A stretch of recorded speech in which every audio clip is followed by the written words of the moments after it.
So this is the second half of the lecture for the innovation course. And in the second half, we'll be talking about, over the next 12 lectures, a book called Waves, which of course we have mentioned before. And this Waves is a novel that is intended, among other things, to bring together science and art, the unity of science and art. We saw in the previous half of the innovation lecture about the importance of science and art. Some of the great inventors and innovators over time have integrated the humanities as well as the sciences.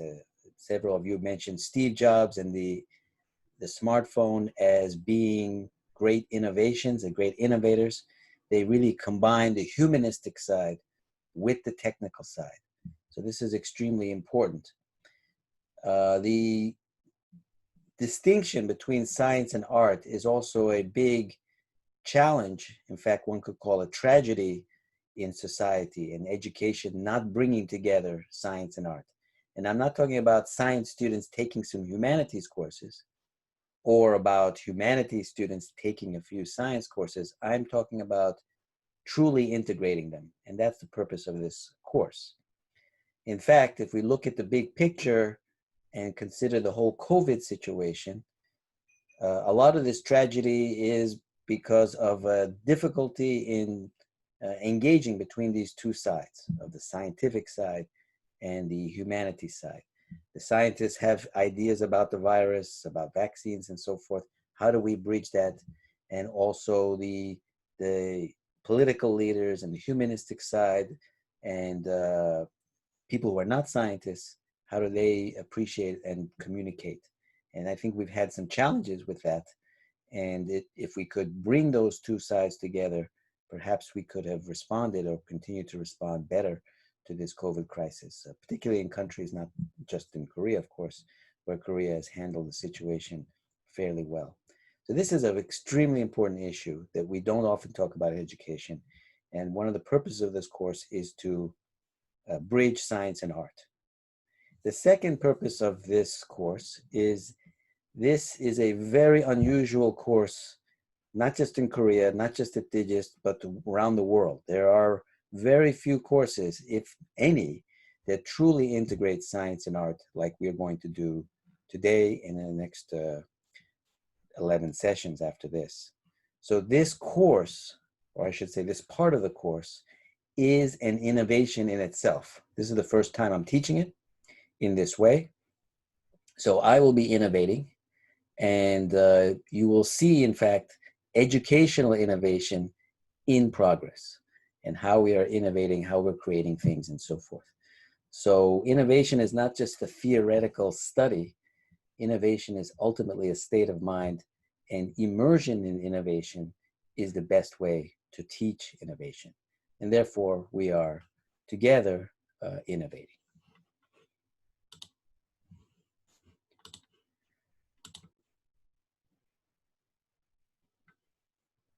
So I'm going to share the screen here. And this is lecture number 1, Unity of Science and Art through Waves.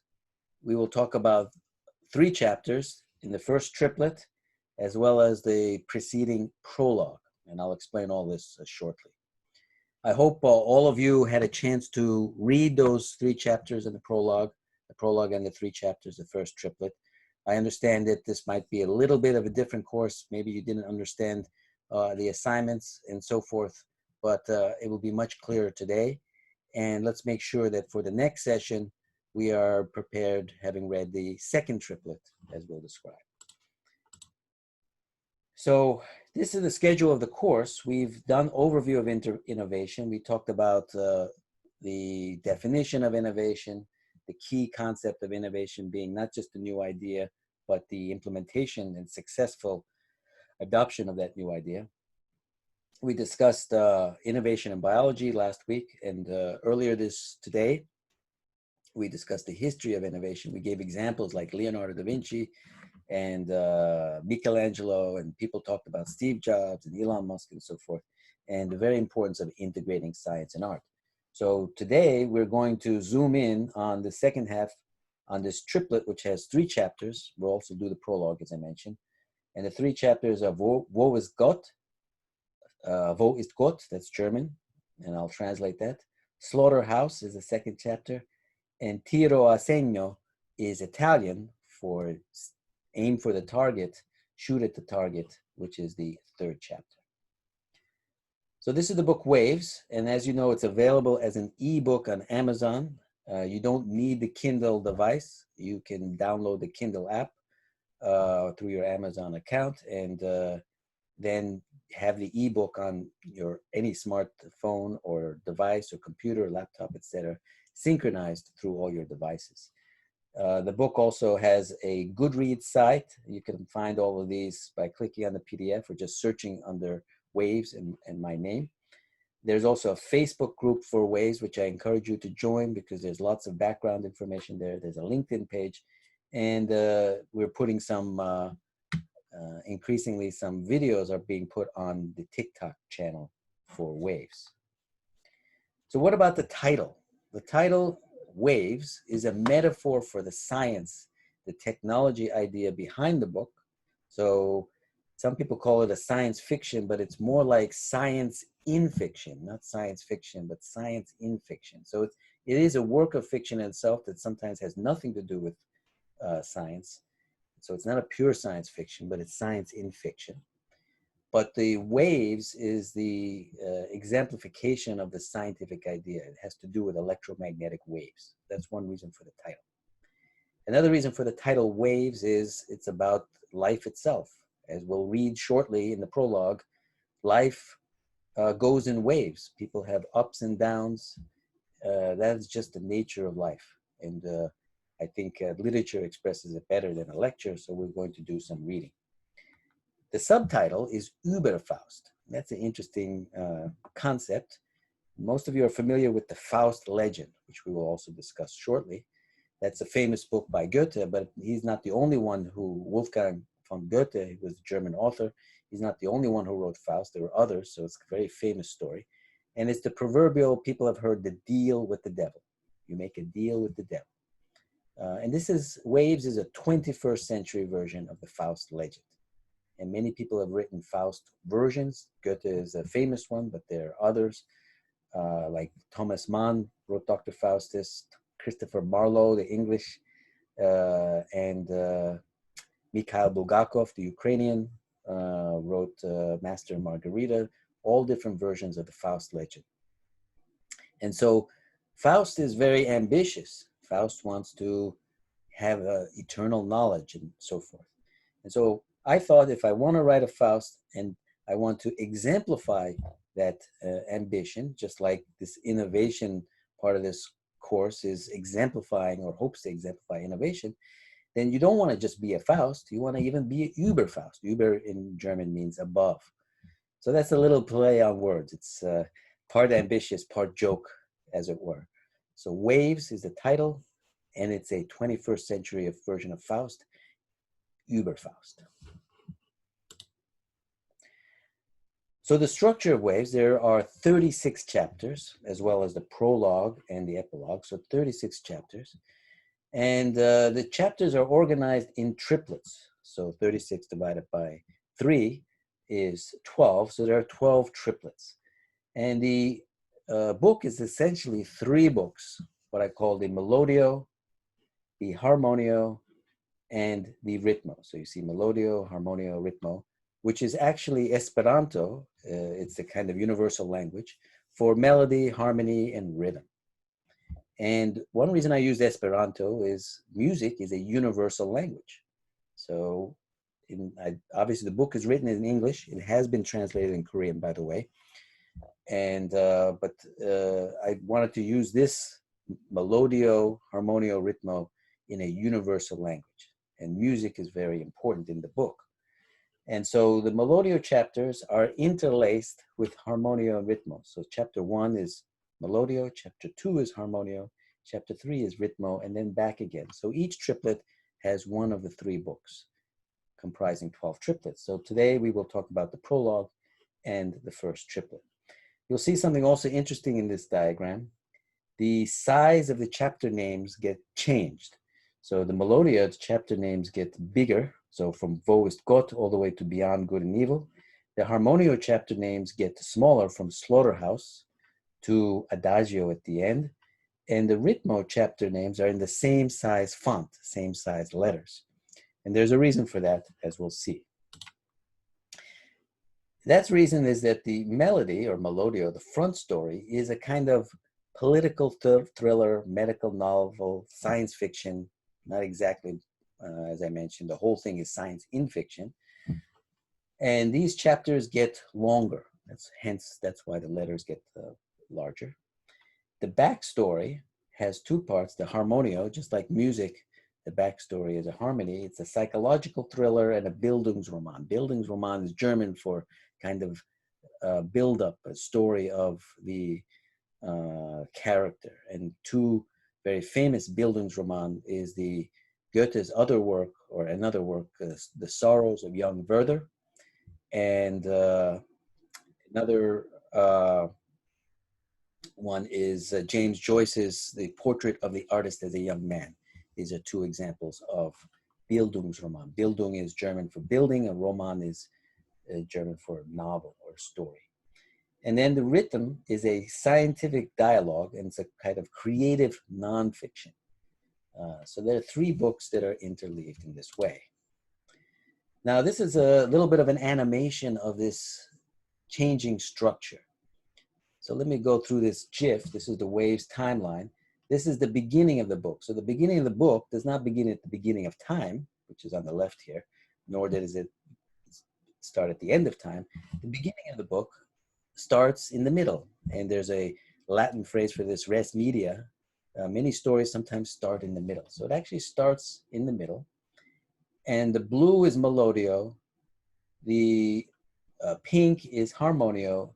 And the orangish, pale orange is the Ritmo. And you can see that this is time over here on the top. The Melodio chapters, the time gets shorter and shorter. Time goes faster. And in the Harmonio, time gets stretched out. And in the Ritmo, the time period stays the same. And that's translated into chapter length. The chapters get longer and longer, and time gets compressed in the Melodios, and the chapters actually get shorter and shorter, and time gets elongated in the Harmonio. So there's these interesting dichotomies occurring. So the Melodio, as I mentioned, is a third-person thriller, goes into the future, time is compressed, space expands. And the Harmonio is a first-person Bildungsroman, goes into the past, time gets stretched out, and space gets smaller and smaller. The action gets into a smaller and smaller space. And finally, the Ritmo is a scientific dialogue, stays in one day, time is constant, it's like a rhythm, space is constant. So let's start with the disclaimer. The disclaimer is in the very beginning of the book. It's usually very boring. It's usually for legal purposes. As you can read here, this is a work of fiction. Any similarity to persons living or dead, unless otherwise specifically noted, is merely coincidental. But this disclaimer is not just a legal thing. It talks about what is science and what is art. So the second paragraph of the disclaimer talks about the scientific aspect, and it says, no assurances are offered either implicitly or explicitly that these projections, trends, or forecasts will occur. It's kind of legal argument. All this being said, this book, like all art, is true. So that's very strange. How could something that you say, well, we don't know if it's will happen, but this is like art and therefore it's true. So like any art, there is a truth to it, good art, that relates to how human beings experience reality. You see a painting, you see a music, and you say, I have that feeling. The artist, the musician, the composer has recreated a feeling that's true to me. So there is, in all good art, a certain element of truth to it. And so to the extent that this book is art, it is true. Now I'll explain this more a little bit later. But if you look at the third paragraph, it talks about this book is also a scientific treatise, proposing within its pages a number of hypotheses and original scientific work where applicable has been cited. Disclaimers aside, this book, like all science, is falsifiable. So science is not necessarily truth. Truth is what we experience, but science is falsifiable, which is related to truth. So the artistic aspects, we cannot falsify. I cannot say if your happiness is, not happy. Your happiness is your happiness. That's your truth. I cannot falsify it. But I can say that you have 2 arms and two legs. We look at your body, we see the anatomy. That's science, anatomy, whatever you want to call it. We can do studies on the stars, the moon, science. We can falsify it. We can never absolutely prove everything. We're not talking about mathematics, we're talking about science. But the essence of science is that it is falsifiable. So you see already that science and art have some complementary aspects. Art is not falsifiable. You can't say, oh, that's just, bad art or whatever. It depends on the experience. And so there's an element of truth to that art. And you can't say that science is necessarily 100% true. Newton's laws were true until Einstein came along. And maybe Einstein's laws will be changed to another level of truth. We call that falsifiability. So these are complementary. So if you are only a scientist, then you're not appreciating this side of the art. If you're only an artist, you're not appreciating the other side. So like yin and yang, science and art are not opposites, but are kind of complementary. Let's talk about this artistic aspect a little bit more, about truth. So this is a famous painting, L'Atelier Rouge, which in French means the Red Studio, by the famous artist Henri Matisse. He painted this in 1911. This is his studio, and it is his truth about the studio. Now you look at this painting, you say, that's not true. That's not how the room looks. But to him and his perception of what he considers important, for example, the wine glass here, the paintings, frames without paintings, this particular one with the woman here, the man sitting, some statues. These are the significant elements in his reality that represents, in a sense, the truth to him. You don't have to do everything exactly right to be true. In fact, if everything is exactly right and the world changes, then it's not true. And there's a famous quote by Matisse, l'exactitude n'est pas la vérité. That is French for exactness is not the truth. So this painting is the true feeling, the true experience of his studio. So that's a little bit about science and art and the disclaimer. Let's continue now with the prologue. So the prologue is the beginning of the book. And it's actually before chapter 1, obviously. And the subtitle to the prologue is Der schwer gefasste Entschluss. That's German for the difficult decision. And for those of you who read the prologue, it's very short. It's a couple pages long. It represents this decision that's a difficult decision. And it's a scene between Thomas and his girlfriend at that time, Melissa, and they are essentially breaking up. And all of you are college students, so you know this experience about breaking up and all that. And in the scheme of things, in the whole world, this breakup, even though it seems like a tragedy, is not a big thing. I'm not saying that it's painful or whatever and a difficult situation, but in the scheme of things, it's just one event, and people maybe have another boyfriend, girlfriend, and they go to the next thing and so forth. But at that time, it's a difficult decision. And all of you have been through this experience, I'm sure. And so even though this book is about many big ideas, it relates to everyday experience and everyday decisions. So let's go a little bit about where the prologue is. So as I mentioned, this is the Melodio on the right. and the Harmonio goes into the past. The book starts in chapter 1 in media res in the middle, and the Ritmo is sometime in the middle of the Harmonio, sometime in the middle of the backstory, if you will. The prologue is actually further back. It's not at the very beginning, in other words, chapter 35 of the Harmonio, but it's somewhere around here in terms of time period. So Thomas decides to break up with his girlfriend. And he gives the reasons for, he thinks he has the reasons for that. And that is the subject. The difficult decision is the subject of the prologue. So let's start with the first lines of the prologue. Infinity tempts us all, whether it be limitless knowledge, everlasting love, boundless wealth, ageless beauty, eternal fame, or whatever else known and unknown that motivates. Life, however, is finite. Between the infinite and the finite, at the point where imagination and reality meet, this is our present boundless struggle.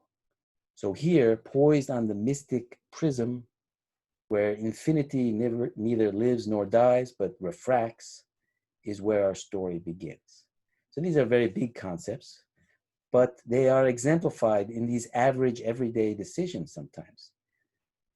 Do you marry someone? Do you continue on a relationship? Do you find a new job? It's related to your Faustian ambitions. So the first discussion question, and I'll ask shortly for your thoughts. I'm going to go to each person, is what is your Faustian ambition? Before we go to that question, let's go a little bit about Faust. So this is from Wikipedia.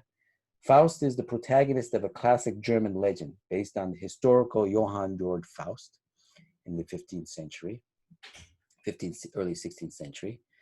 So the erudite Faust is highly successful yet dissatisfied with his life, which leads him to make a pact or a deal with the devil at a crossroads, exchanging his soul for unlimited knowledge and worldly pleasures. So Faustian ambition is something you want related to immortality. And the Faust legend has been the basis for many literary, artistic, cinematic, musical works that have been reinterpreted through the ages, and Waves is one of these works. Faust and the adjective Faustian imply a situation in which an ambitious person surrenders moral integrity in order to achieve power and success for a limited term. It's more than that, of course, but this is from the Wikipedia, the definition of the Faustian element. So in English, we have a phrase, a Faustian bargain.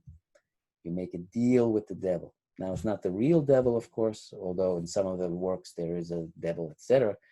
In Waves, it's different, which we will describe.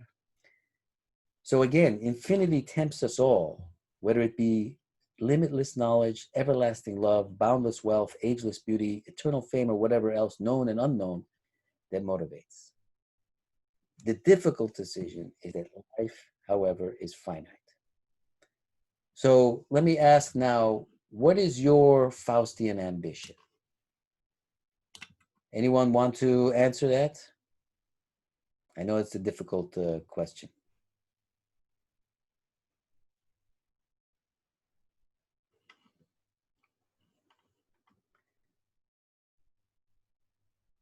So let's go to Kim Min Ung.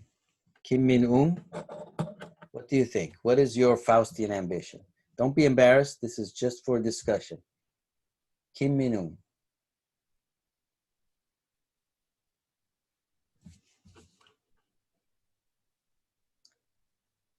Difficult question? Or is your microphone off? Hello. Hello. So what is your Faustian ambition? How would you like to be known in your life? What do you want to accomplish for that may last forevermore?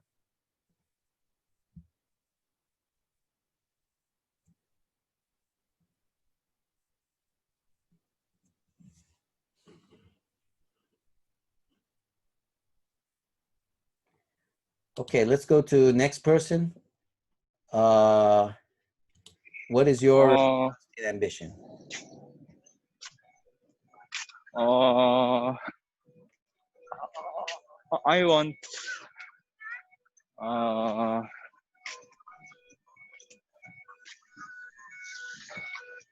It's pretty hard question. It's a very hard question, I know. Okay, well, let's continue. Uh, We'll go to the next question. Okay, so when you read further in the prologue, Thomas is with Melissa, and he's thinking about the meaning of life, the purpose of life. So here's the lines. Thomas contemplated the Persian carpet at his feet. So they're in a room together and there's a Persian carpet. He remembered reading somewhere that among the pattern weave would be revealed the meaning of life. It was April. Outside a drizzling afternoon gloomed. But here upon a threshold of new beginnings, Thomas felt an exhilarated tingle. Looking down, he pondered that meaning. I need to study, he said, tightening his lips. There's biochem, physics, senior thesis, and there were other deeper reasons he could not share. Melissa, beseeching a sign, any sign, had been searching Thomas's face even as he avoided her gaze. But now she too stared below at the intricate colors. She asked, what do you love? What do you really love? Thomas this time did not hesitate. I love knowledge, he replied, the mystery of life. He turned to face her. That is what I love. So the Faust legend is very interesting. Faust makes a deal with the devil in many of these books to go away from the spiritual and go towards the worldly pleasures. But in Waves, Thomas, who is the Faust, is actually going towards knowledge. That's his purpose in life. And he is going away from the worldly pleasures. And this, of course, we're not going to answer this question. One can never really answer this question. Does life have a purpose today or in this book? But this is the question that's being addressed. Melissa has a certain perspective on the purpose of life, the meaning of life. Thomas has a certain perspective. Now, I should say one note, contemplated the Persian carpet at his feet. There's a reference to W. Somerset Maugham's book called Of Human Bondage. It's a famous English literature. It's actually about a doctor. And in that book, Of Human Bondage, it talks about the Persian carpet as having the meaning of life. And the meaning of life is that it's just a pattern and there is no predetermined meaning. I don't say that here, but this is the cross-reference to W. Somerset Maugham's book Of Human Bondage, which is a very interesting book. And I also indirectly reference that because it's also about a doctor. It's not Faustian, but it has a epic quality to it. So I'll ask a question. Who wants to answer? Does life have a purpose? E&G, does life have a purpose, or what is the meaning of life? In this paragraph? Or no, in your whole mind, in your sense, in your opinion. 어려운 질문, difficult question. I think life doesn't have a purpose. Okay, very interesting answer. So these are one ideas, and we're going to talk about it some more. But yes, indeed, maybe just life ends and that's it, and there is no meaning and no purpose. So these are very complex issues. So let's continue. Thank you very much, Yunji. So this relates to a little bit what Yunji said. Does one live to just enjoy life or for some higher purpose? This is the last lines of the prologue, and it relates to the title Waves. So I will read, all is wave, from the electrons granting matter its soft solidity, to the spirit that warps and weaves, waves are the rule. Destiny crests, then falls. Civilizations rise and decay, replaced by others. Good melds into evil, then back again. Hope and despair perpetually turn. From where we start, we end. Even reality, the present, is ephemeral. For by faith and fear we grasp at the future, which in an instant slips into the past, out of reach forever. What was it we wished to have? Was it ever ours? And so we ride on that wave called life, struggling to swim forward, hoping not to drown, bobbing in a sea of fate as it sweeps us towards distant, uncharted shores. And then that wave collapses, sending forth rainbowed ripples to seed other waters. We wonder what we were and what we have become, entwining the elemental forces and the spirit contingent. Wave is all. So everything is a wave. I start with all is wave and I end with wave is all. And the electrons granting matter its soft solidity, that is actually the Pauli exclusion principle expressed in literature. From those physics, the Pauli exclusion principle says that two fermions cannot land on each other with the same quantum state. So the electrons cannot be squeezed together. So matter is solid. Cannot be squeezed infinitely, but it's a kind of soft solidity. So this literary phrase is an expression of the Pauli exclusion principle combined with the Heisenberg uncertainty principle. Of course, it's not precise, it's not accurate, it's not exact, it's not equations, but it is a literary expression of both of those in a very succinct way that approaches truth. Electrons grant matter its soft solidity. That's the science. And then there's the spirit of the humanistic side that warps and weaves. For both of these, waves are the rule. We know in quantum mechanics, waves are important, and the same in the human side. Destiny crests and falls, civilizations rise and decay. We're talking about innovation in the Roman Empire. Roman Empire doesn't exist anymore. Some societies become innovative and some collapse. Another very important point, good melds into evil. We often say something is good, something is evil. Sometimes they mix. Sometimes they switch.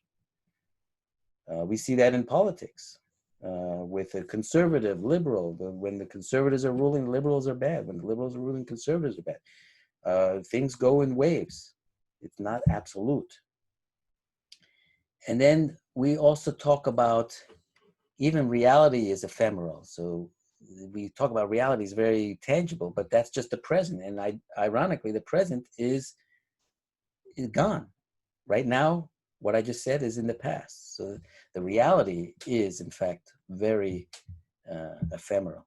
And this is an important phrase, for by faith and fear we grasp at the future.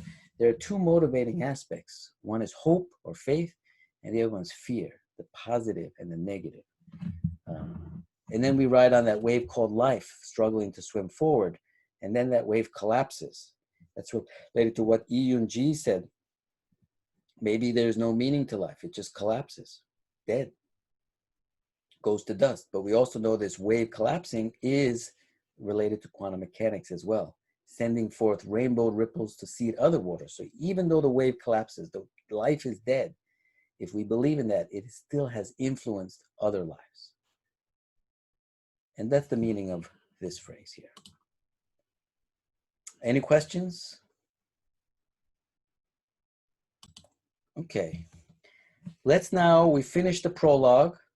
I hope you had a chance to read it. If you haven't, it's very short, of course, and you can read the prologue and have a newer perspective on that. Let's now go to chapter 1, effectively the beginning of the book, which is part of the Melodio, as I mentioned. And the subtitle to the chapter is Wo ist Gott? And this is German. Wo means where. And so where is God? Now, this chapter is not about religion or anything specifically, but it has a spiritual element. Where is God? And the German wo is pronounced with a V, but in English, woe, W-O-E, is a kind of despair or difficulty or turmoil, the negative thing. And so is God a negative thing? Because we know he's going to make a deal with the devil. But is the devil evil? What about God? Is it a difficult thing? Or not evil necessarily, but I'm mixing these things by this subtitle, Wo ist Gott? In English, woe is Gott. And that is the concept here. Now, the third line here is allegro moderato con disperazione, which is all of the Melodio chapters have a musical subtitle that relates to the tempo and the feeling and the speed. So it's a moderately fast with some desperation. Allegro moderato con disperazione. So that is the Melodio. So as I mentioned, this is a third-person thriller. It's written third person, so it's about he, she, it, etc. Goes into the future, time is compressed and space expands, so the action gets more and more global. And so this is the Melodio here. So chapter 1 begins in media res, right in the middle here. And actually, as you can see, chapter 2 will start earlier than chapter 1. Chapter 2 will start at a previous time, but we'll go into that. So this is the very beginning of chapter 1, the first lines. Squeezed between aspiration and despair, Thomas downshifted, pleading for the underpowered rental to cough up more torque. Like the little engine that could, the car groaned to scale the craggy ridges overlooking the Côte d'Azur. Snaking along the Grand Corniche, perched between dream and reality, the Ford buzzed, clinging astride steep slopes edged by a winding blacktop that had once hosted growling Ferraris and McLarens revving for the Grand Prix. The road markers of whitewashed stone, some erect, some awry, paced in weary meter the doctor's anxious ascent. For here in pilgrimage, high above Monaco, whether by obsession, desperation, or something else, Thomas, having struggled 2 decades for this moment, had come to force a deal. So this is the beginning, and Thomas, the protagonist, is planning to meet Max, his friend, a distant friend from college, who's a very wealthy hedge fund manager. That is, in a sense, the devil, the Mephistopheles of the Faust in this case. That doesn't mean all hedge fund managers are bad people or evil, but this is kind of the context. And Thomas is a doctor who's become an entrepreneur and has a technology idea. It doesn't mean all doctors are good either. This is not the idea. There is often a mix. But the point is, it's Thomas, the Faust, planning to make a deal with Max. So this is a very difficult decision. This is a bigger decision than the one with Melissa. You know, is he going to do this deal? And aspiration is ambition, and hope and despair, of course, is very negative. And Thomas downshifted. And as some of you may know, many may not know, but cars come in automatic transmission and manual transmission. In automatic transmission, you don't worry about this, but in manual transmission, you can downshift the car. You go from a high gear to a low gear. And it's a little bit more complicated driving, but anyone who has driven a manual shift knows that downshifting, which is the activation of the gearbox to a lower gear, can do 2 things. It can either slow the car down, decelerate, or it can speed the car up, accelerate. You accelerate by pushing on the gas with the downshift, and you decelerate by letting go of the gas, and the engine will brake and it will decelerate faster by downshifting. Now, why do I say this? Well, this is a little technical thing. But technology has 2 sides, good and evil. You can have nuclear weapons, and you can have nuclear power. Electricity can help, make your computer run. You stick your finger in the electrical socket, you can, die from the voltage. And they use electricity to kill people in the electric chair with the death penalty. Technology has 2 sides. So this gearbox with the acceleration and the deceleration is a metaphor for the 2 sides of technology. So a major theme of waves, and one reason why we're teaching this course in the Science and Technology Institute, is the science that you do has these 2 human elements of good and evil. And as a scientist, you should be thinking about this. or at least be aware of these issues. And so the very first line of this book is about this idea of the technology and its two sides. Squeezed between aspiration and despair, Thomas downshifted, pleading for the underpowered rental to cough up more torque. So he actually wants to accelerate. So it depends on your intention whether you decelerate or accelerate. So another interesting thing is this phrase about the road markers. Road markers are little markers that, especially when you're on a mountain, to separate out a place, and there's a cliff that goes, so they mark the way, and they're usually in stone. They're white often, so you can see them, and there's some erect, straight, some are awry at an angle. And this is not a technology, but it's a kind of object that's supposed to lead the way. It's supposed to guide you, but some of them are straight and some of them are at an angle. So the guide is not always perfect to the way. And that's another important concept in this book. So I'll ask a question to the group. Let's see who wants to answer. Do you agree that technology has two sides, good and evil? Let's go to Su Yun Yang. Su Yun Yang. What do you think? Does technology have these two sides, good and evil? Su Yun Yang. Yes. 대답 해주세요. Yeah, I think technology always have two sides. Yeah. Even if we don't know the bad side now. Yes, but, that's right. But I think there may be something bad in future. That's right. That's exactly, and I'm glad you said that, because we don't always know this, and the technology itself does not give us the answer. The answer often comes from the humanistic side. For example, Facebook. Facebook, oh, you know, Silicon Valley. Thank you very much, Su Yun Yang. That was a great answer. So, you know, Mark Zuckerberg says this is the greatest thing where everyone's communicating and bringing them together, right? But you've created Facebook mobs that gather people to kill other people, or the politics, or influencing elections, and fake news and disinformation, and the Russians using this, and the Chinese, whatever. Oh, it's a big mess. A lot of evil there. I mean, there's a lot of good there, but also a lot of evil. And to be fair, I mean, I think people have criticized Mark Zuckerberg, but I don't think he was aware of this. I don't think he really thought about it. And why?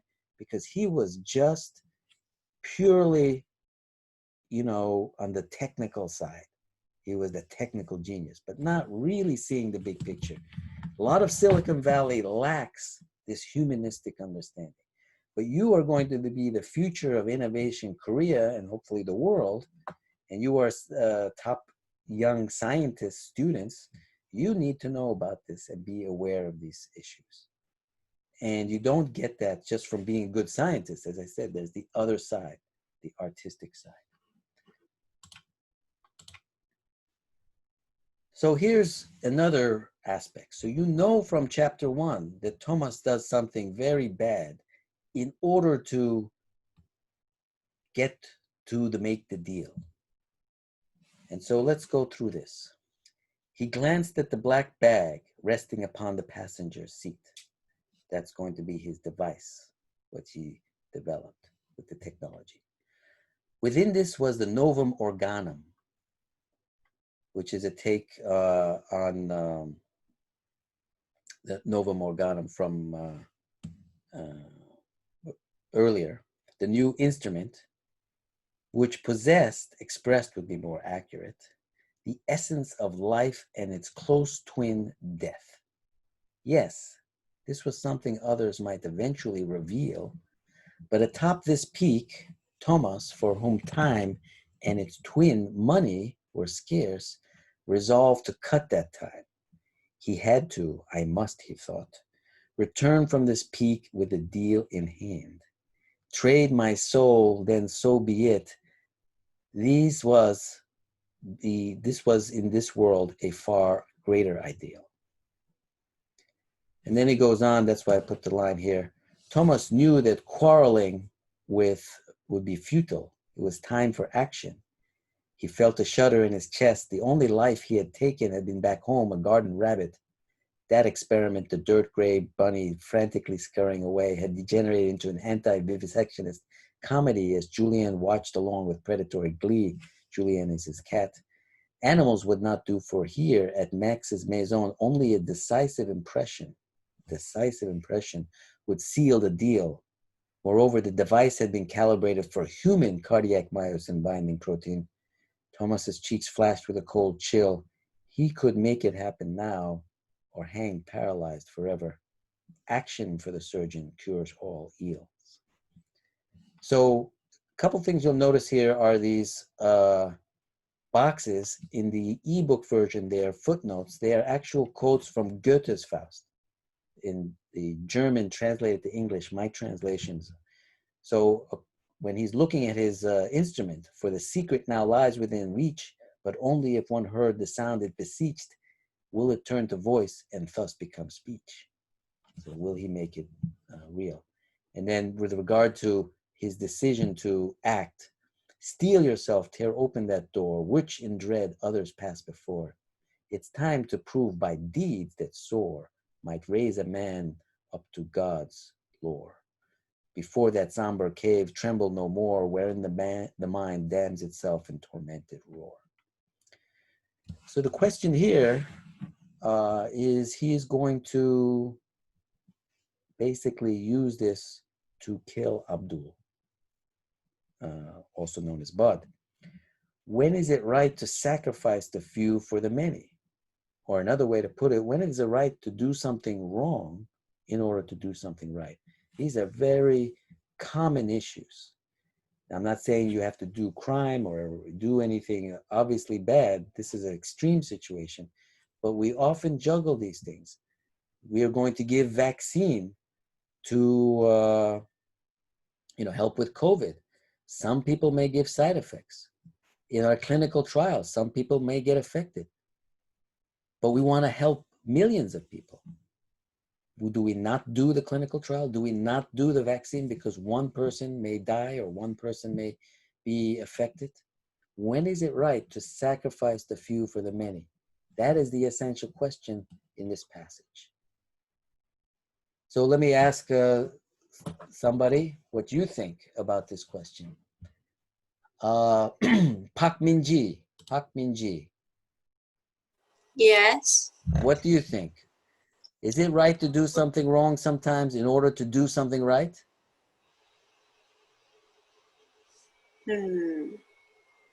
어려워요. Yeah.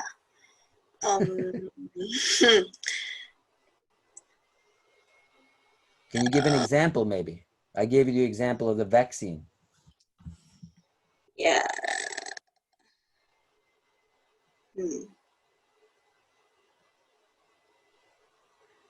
Okay, I know these are difficult questions. We will get better at this in the next lecture, so don't worry. We will go forward. Let's go to the next one. We're a little limited for time, but thank you very much, Pak Min Ji.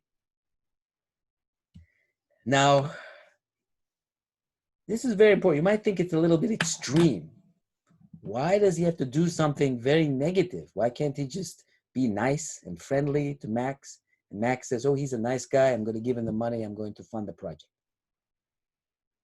So early on, he says, was it the unknown finality of death that kept him alive? Or no, if he were to survive such a plunge, was it the prospect of a ghastly living death like the gruesome outcomes he had all too often seen? Or perhaps what sustained him now was the hope that finally, after so many wrong turns, he might, yes, succeed. Behold the two chief fiends of man, enslaved and chained by hope and fear. I'll hold them back from this clan. Make some way, salvation is near. So what this is expressing is what motivates more, rewards or threats? For example, if I say, oh, I'd like you to answer and be involved in the class because I'll give you an A or I'll give you a good grade, how does that compare to if you don't answer, I will fail you? So one is a reward, what Goethe says hope. The other one is a threat, which is what Goethe calls fear. Now, there's an interesting study by Daniel Kahneman, the behavioral economist, actually a psychologist. He got Nobel Prize for behavioral economics. And in economics, you have money, gain and loss. But losses have more emotional impact than gains. Threats are more powerful than gains. So you see in the news about bad news, about bad things. Well, bad news sells more, attracts more attention.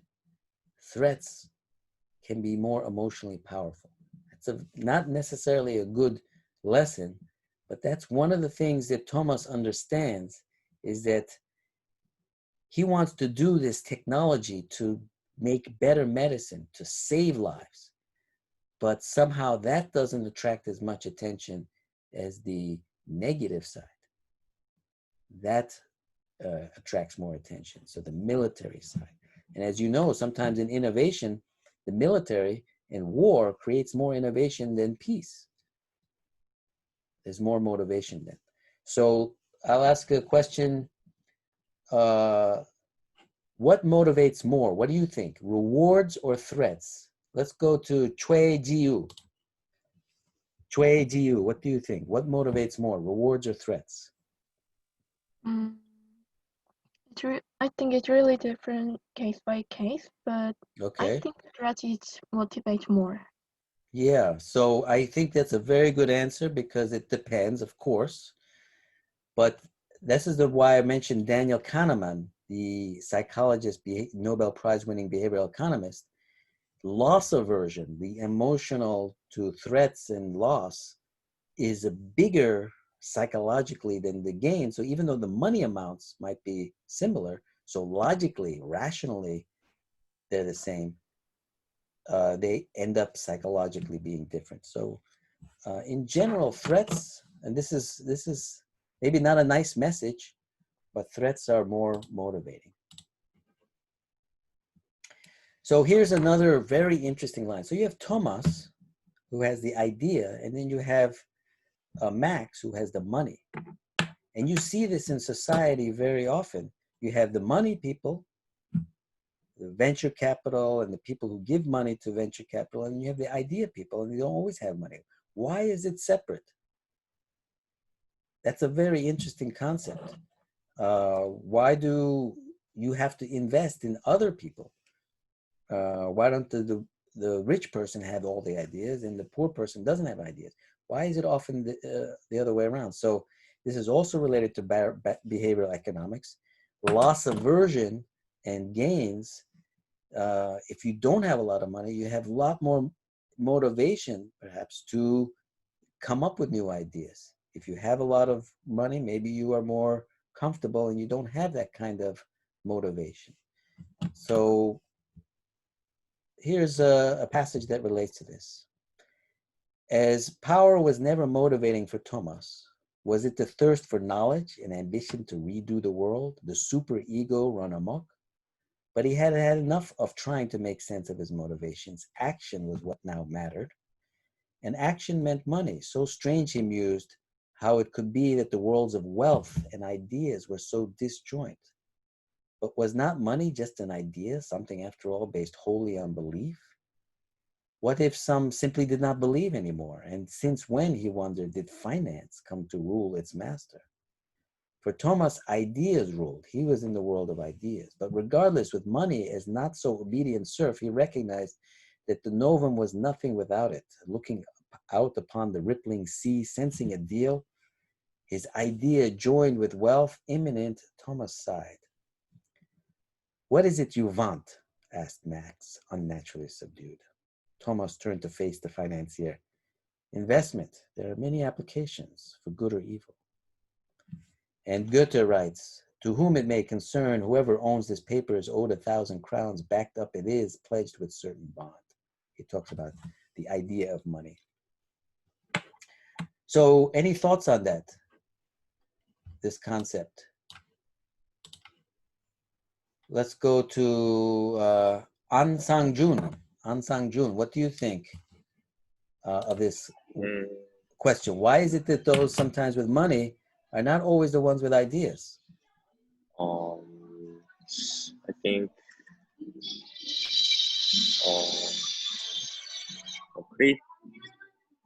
creative is not related with money.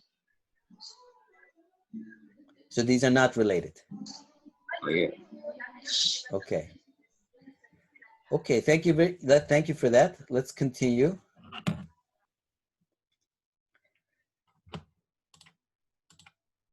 So now we move to chapter 2. Chapter 2 is the Harmonio. This is the backstory, and it's in the first person. The subtitle to chapter 2 is Slaughterhouse. And the subtitle, the third title, is Corruption Has Its Price. So in the Melodio, you had the musical third title.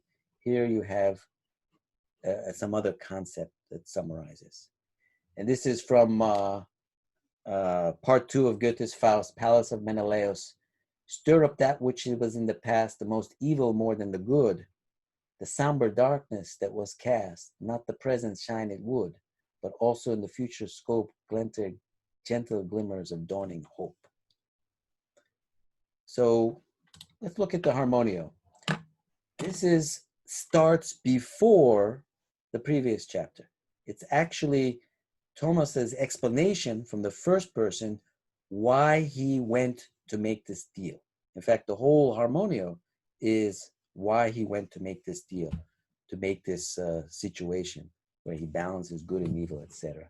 And in a sense, by making that deal, he starts the whole thriller of the Melodio. So it's first person Bildungsroman, goes into the past, time stretches, space compresses, and there's a framed narrative with his friend Dave, where they meet in the lounge at the O'Hare Airport in Chicago. It's a medical school friend of his, Dave. So these are first person where he goes and Dave says, are you sure you want to go to Monaco? Are you sure you want to do this deal? And Thomas says, let me tell you the stories. Let me tell you about it. It's his good friend. So there's two first persons. There's a story with Dave in the airport lounge, and then he's talking about the past. So that's chapter 2. So here's the frame, and this is the very beginning. My friend Dave was worried, very worried. Seeking a deal with the notorious Maximilian Iblis, he told me, sounded like a bad, bad idea. I knew Dave from med school. After graduating, he had taken the straight track towards a fine career in radiology. My path, you could say, was more curved. While those happily frenetic days grappling with pathology of the textbook and female kind were but lingering memories, Dave and I had remained the closest of friends. He was also, you should know, the very first person I'd shared the novum with. That, I remember the moment well, was over 20 years ago. So they talk and all that, and then this is the transition to the narrative. So tell me, Dave, what made you decide on this? As we were both doctors, I figured I'd tell the story backwards, like a medical history, starting with the recent past, ending with distant memories. So I mentioned about the Bildungsroman with James Joyce, The Artist as a Young Man, and Goethe's The Sorrows of Young Werther. They start from the beginning like a standard history, but a medical history goes backward in time. And that's how the Harmonio is constructed. So he continues to Dave and he says, it was just before the new year. Call it an epiphany. And then he starts. Late December, those bitter snows that blow in from the lake, this is in Chicago, were already whipping through the city, but warm enough it was inside the Knickerbocker, where a small crowd had gathered in the anteroom outside the grand ballroom. Here, illuminated by tinseled chandeliers and recessed lighting, the old and the new washed each other out in the brightness. The faux gold trim, floor-to-ceiling mirrors framed in oak, the fleur-de-lis patterned upholstery, tuxedoed butlers too, announced to the world that Chicago, all zest and zeal, but comfortably neither, was a player. And Goethe writes, with princely carpeting, in translation, with princely carpeting, broad walls ornate, nooks and niches bedecked with armor plate, no need, I think, for any magic play. By themselves, these spirits will find their way. So the problem in Chicago for Thomas is he wants to make this idea happen, but there's a lot of corruption, also evil, if you will, and he doesn't make any progress. He is very frustrated. He has to go outside the box, outside of his world. So let's start with this corruption. Nina chafed too at my American-style optimism. Nina is his wife. They're together at this event at the Knickerbocker in Chicago. False hopes engendered by blithe smiles she knew were disingenuous, fake. She once told me that though Marxism was a fairy tale she should know, it allowed her to see with abject clarity the fantasies here too. Some people are more equal than others, made Orwellian farce of Soviet communism. Likewise, some people have fewer opportunities than others, summarize the unstated suppressed truth of America. Brought up reading an eclectic mix of officious Pravda dispatches and banned foreign literature, this was how she saw it.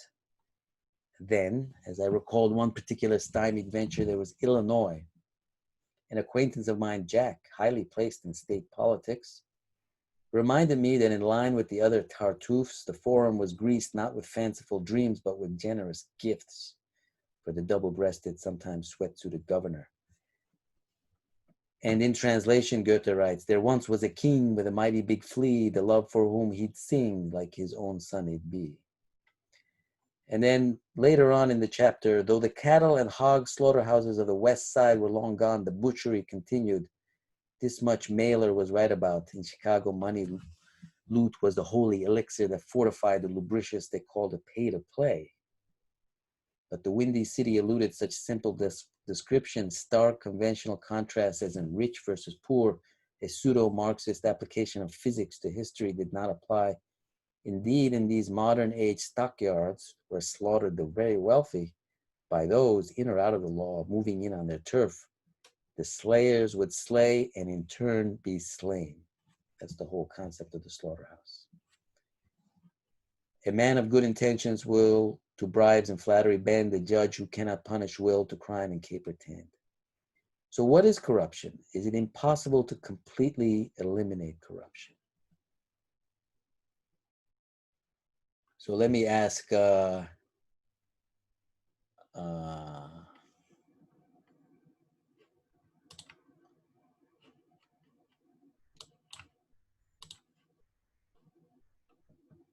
about Kong Yong Jae? Kong Yong Jae, what do you think? Kong Yong Jae?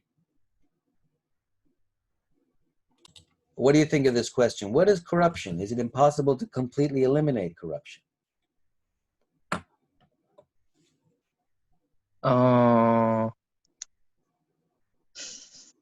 These are big questions. Audio, I know. What do you think is corruption? If you help a friend, is that corruption?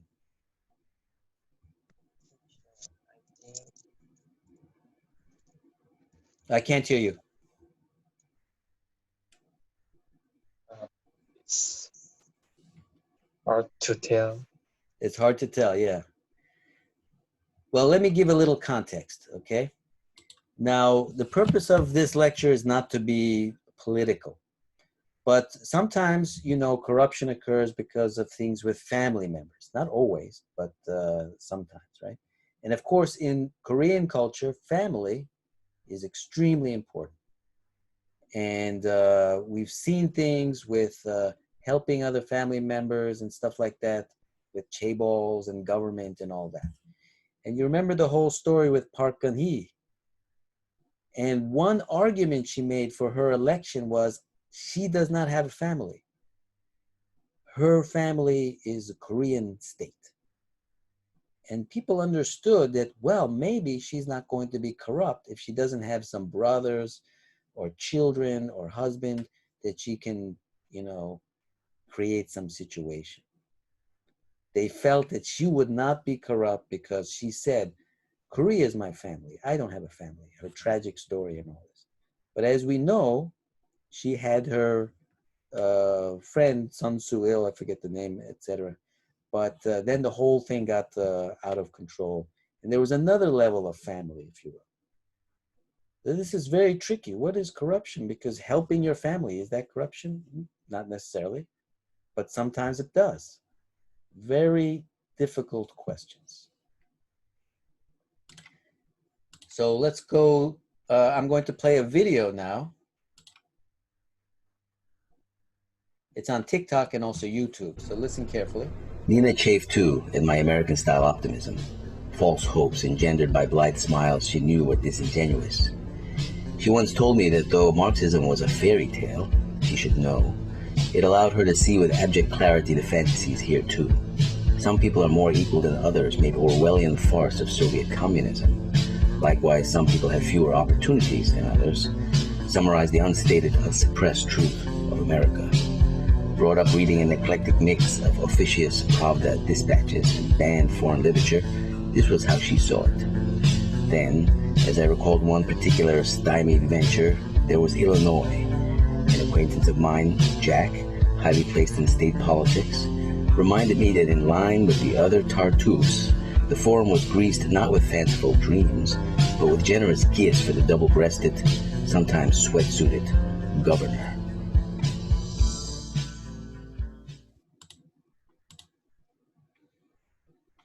Okay, so that's actually short videos. I wanted to emphasize that the music is very integral to the book. And there's music throughout, as you know. There are musical analogies. There's music in the background, music reference. And this concept of the waves, of course, is related to music. And we're going to develop this idea further.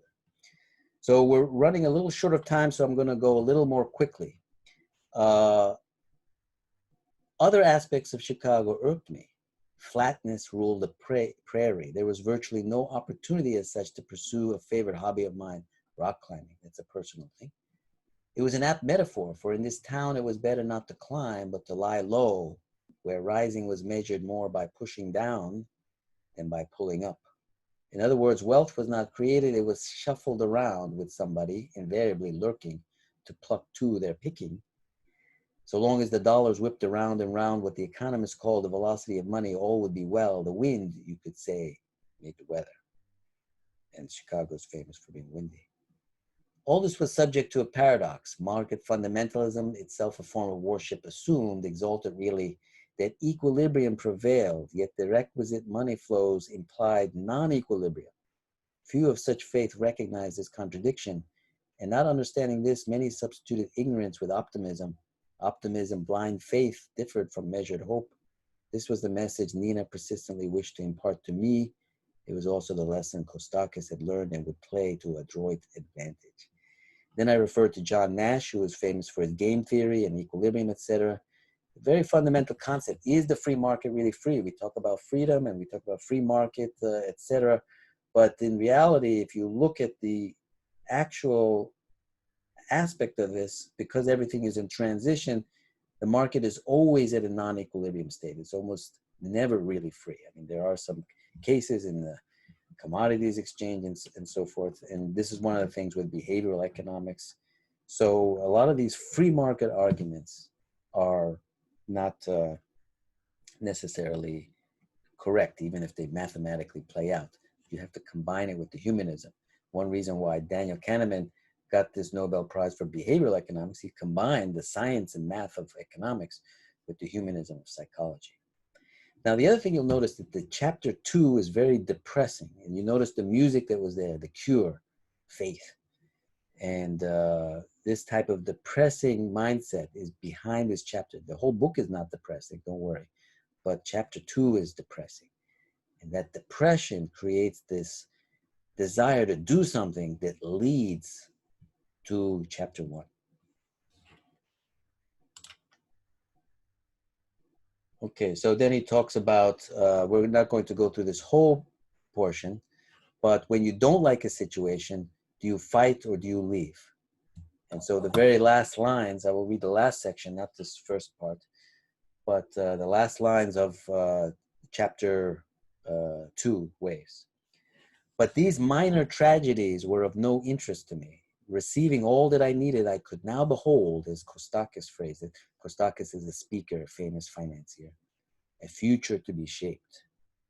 Leaving behind the wearied, lingering crowd, Nina and I retrieved our coats and headed out, holding hands into the snowy blast of Chicago's wind. Frigid January, whispers of Old Lang Syne, already seemed blowing. The holidays lurked but a week away, and gifts such as a Helen raised up by the Trojans and its requited Grecian return would have to be bought and borne. The words from a song, I went away alone with nothing left but faith, laid down a silent refrain in my seething, dispirited, but hopeful mind. Thumos and anti-thumos simmering as one.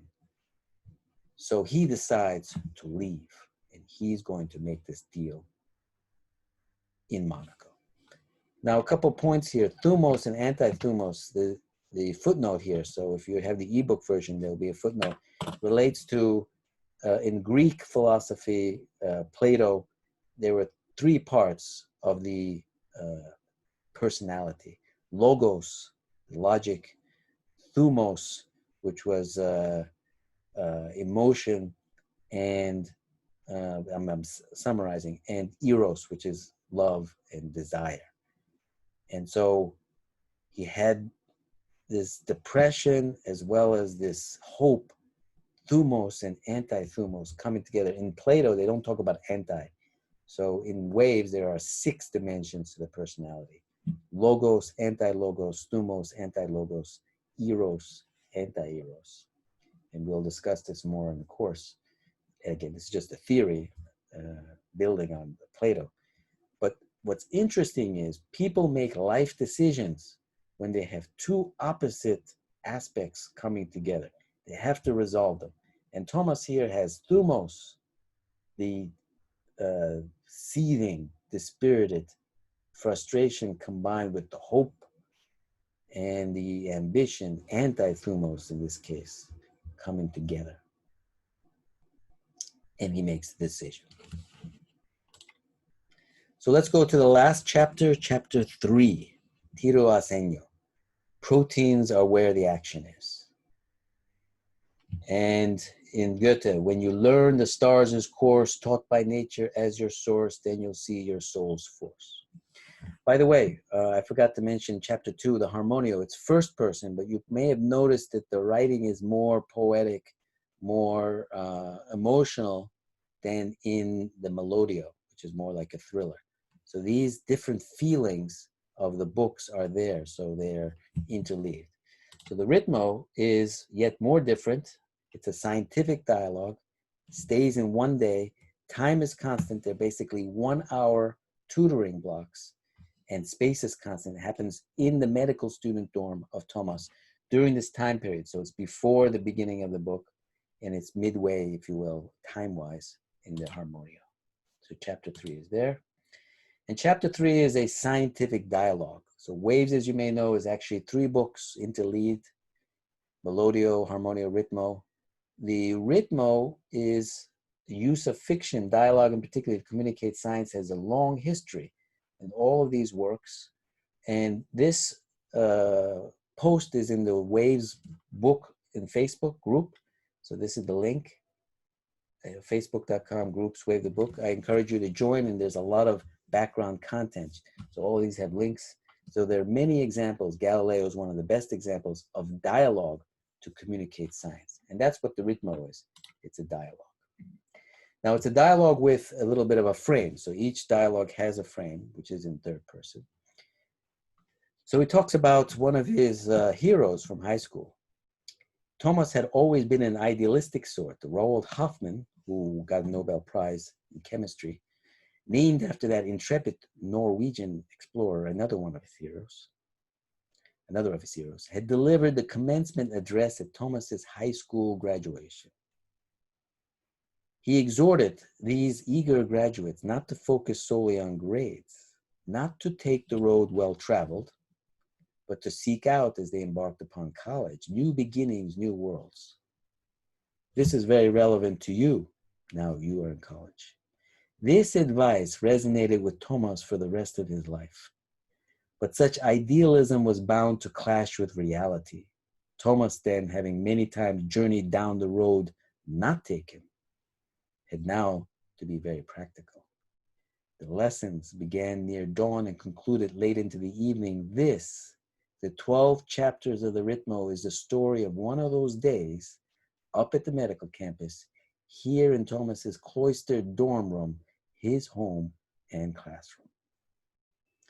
So in life, is it better to be general or specialized, to follow the common path or to follow the unusual one? This is a question that you must answer, have answered before, but you will continue to answer in your career. Do you follow the pathway, conventional pathway, or do you try to do something different? These are very difficult questions. And most people, to be honest, will follow the common pathway. And that is the concept here. So, as Goethe writes, to the farm fields go away now, fall upon chopping and sowing, yourself and your mind you should plow within circles narrowly going. And then in The Witch's Kitchen, Goethe writes, a narrow life fits me not at all. So this is not the Faustian idea. But that's the tension that we described in the prologue between the finiteness of life, to get things done, to make a living, to care for your family, and then the wider ambitions. So Thomas is sitting in his room and he has this statue and he talks about civilization, the history. The Cycladic figurine's flat sloping face had one feature, a sculpted linear nose. To Thomas, this late Neolithic relic, as abstract as anything modern, could only have been created by an advanced civilization, the first civilization. That the mythic descendants of Apollo and Artemis died, replaced by the more organized Minoans, was for him an important fact. The statue reminded him of the frailty not only of individuals, but also of entire cultures, a parable for the ebb and flow of humanity. The idol possessed yet greater significance.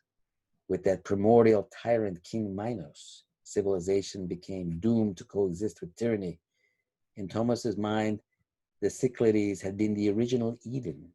Before the cruelties of organized society had been discovered, the idol marked the loss of true innocent human civilization when individuals, not tyrants, ruled. So these are concepts about civilization. One of the inspirations is not just this ancient work, which is very remarkable. It's from before the ancient Greeks. It's Cycladic, late Neolithic, but it looks very modern. But it's also, one of the aspects is related to Sigmund Freud's very famous book, was very influential for me, Civilization and Its Discontents. So civilization is a kind of tyranny. It creates opportunity, it's a great thing, but it also is related to organized society. What makes a civilization great? The individuals or organization? What is the balance of that to mark civilization? So these are some of the concepts here. So then the Socratic dialogue continues with Thomas and Mark. And so they go basically going to talk about DNA and proteins.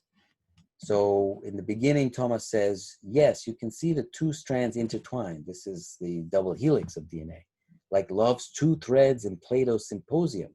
So he's making a connection to Plato and philosophy, each seeking its better complementary half. Plato said that love happens because of two opposites attract.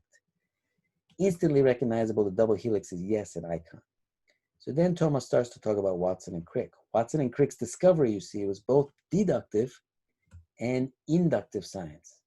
In this way, their science was like art. Through deductions based on facts, they created a picture. And via induction based on intuition, they provided an explanation. In our time, deduction alone of the ultra-analytical sort is often mistakenly equated with science. But deduction, Mark, is the stuff of computers. Imagination is what makes us human. Science must embrace both the deductive and the inductive. Great science is art, and in that way, all the more truthful. So that relates to the disclaimer I mentioned, that art is truthful.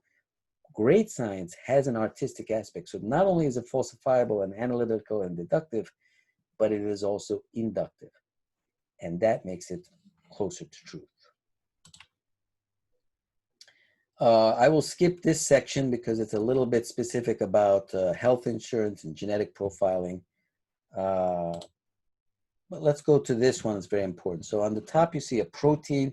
On the right, you see DNA. So DNA is very interesting. And Thomas talks about the discovery of DNA with Watson and Crick's. So Thomas, I agree. Proteins, as you see, have more complex structures than DNA, which is strung out, you could say, in quadratone monotony. And so what's the point, asked Mark. Thomas, well, 2 points, actually. First, DNA captures the imagination. The combination of boring uniformity with infinite variety makes it both easy to study and also impossibly mysteriously to fathom, an emotionally compelling combination. Second, proteins are diverse and complex. They don't extend in a nearly infinite linearly spiral structure, but come in a myriad of sizes and shapes. Some are roughly spherical like hemoglobin, others elongated like myosin. Collagen is thin like a cable, yet others are a mix of the globular and extended forms. So proteins can be quite difficult to study. It's human nature, right? Preferring the easy over the difficult. So a lot of focus has been on the DNA and the genetics and etc. But what Thomas is arguing is that the variety is in the proteins. And he says it's human nature to do the easier. So Goethe says, easily grows man, so lax and mellow, in full repose, there he lies like jello. Basically, people like to be lazy. Now, it's interesting. If you look at the first tests for COVID, they were PCR tests, the test for the RNA. They were genetic tests. The other tests, like the antigen test and the antibody tests, are more complex, more difficult, but potentially, if we have an antibody test, we know if people are immune, the right one. And if we have an antigen test, we know that the virus is there. The PCR test was very easy to do. That was the first one. Korea was very good at it. They did the PCR test based on the RNA and present, the genetic. But, you know, they're false negatives, and it's very sensitive. It has to be the PCR reaction.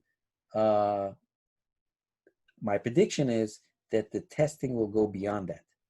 It will involve more sophisticated antigen and antibody tests.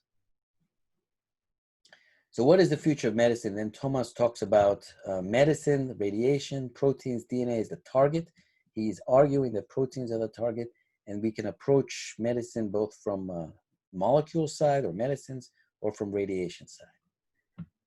So Thomas, right, we can summarize the 2x2 with a 2x2, a table with the therapeutic modalities, drugs and radiation along one side, and the molecular targets, proteins and DNA along the other. So you can see the use of radiation, some form of radiation, directed at protein targets is an area open for development. I put question marks there. But right now, there's nothing to fill that box, no such treatments. Both medical and military applications are also possible, as these rays, this electromagnetic waves, could incapacitate critical protein functions. They can be used to stop cell growth, the kind of uncontrolled cell proliferation seen in cancer, or inactivate a neuromuscular junction protein, just like the one curare binds to. So whether the technology is used for life or death, just like chapter 1 with the downshifting, depends not just on the mode of application, but also on the intentions and moral constitutions of the operator. Just like the first sentence of chapter 1, what you do with the technology depends on what your intentions are. Are you going to use this radiation to kill or to cure? That's what he's saying here. Now, this is a very important passage. He starts to end the discussion with discussion of medicine in general, being a doctor. What is most important in medicine? Diagnosis, therapy, or prognosis? So Thomas starts. Let me explain. There are 3 parts to medicine: diagnosis, therapy, and prognosis. The Hippocratic approach to medicine focused more on prognosis than diagnosis, emphasizing the causes of diseases, rather than, as was the case then, the empirical categorization of individual cases.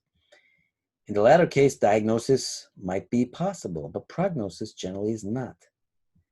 Prognosis comes from understanding the underlying causal factors. Causality, adding context and meaning to existence, is at the core of science, art, and after Hippocrates, medicine. In short, prognosis, predicting the future, is the greater challenge. Let's frame this personally.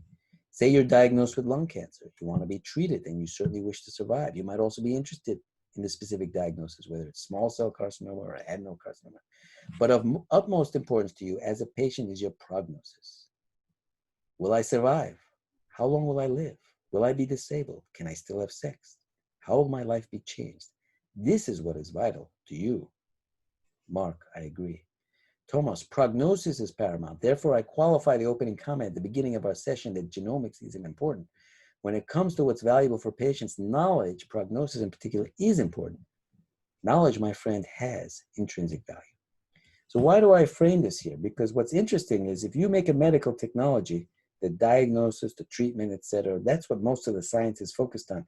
But is that really what people are interested in? People are interested in how their life will be. What will be their prognosis? What is their future like? Now, of course, the diagnosis and treatment influence that, but they are only on the path to what is truly valuable. And that is the humanistic side. So this is the end of the Ritmo. Mark scribbled out a $40 check. He headed out from the room, itself a study in claustrophobia with peeling paint, walls packed with books, feeling the hour had passed with more questions than answers. But questioning the nature of life was far better, this ex-broker concluded, than waiting tables. Well, maybe not entirely better, he thought, as he contemplated his dashed dream of becoming one of those masters of the universe on Wall Street. Though becoming a Kostakis was not in the cards, being a doctor, he mused, wasn't too shabby. Thomas stood up, tucked the check in his pants pocket, and followed his student to the door. He sensed Nora had already arrived. And yes, as he opened the door, as Mark slipped out into the hallway, she was there, books clasped close to her chest. Though Thomas dreaded the long day ahead, he was aware now of a warmer feeling, closer to hot actually, the unmistakable pang of nervous anticipation. So he has some feeling for Nora, and he is looking forward to that. That's the anticipation, not only for Thomas, but hopefully for triplet number 2. So in anticipation, next week, you should read chapter 4, 5, and 6, the second triplet, and we will have discussion questions on that after our introduction to the history of innovation in Korea. So we've approached the end of our hour or time, and I hope this was interesting for you. And if you haven't started reading, please do. I will send the questions out for next week as well. There's lots of things to think about, lots of things to learn with this book. So thank you very much and have a good weekend.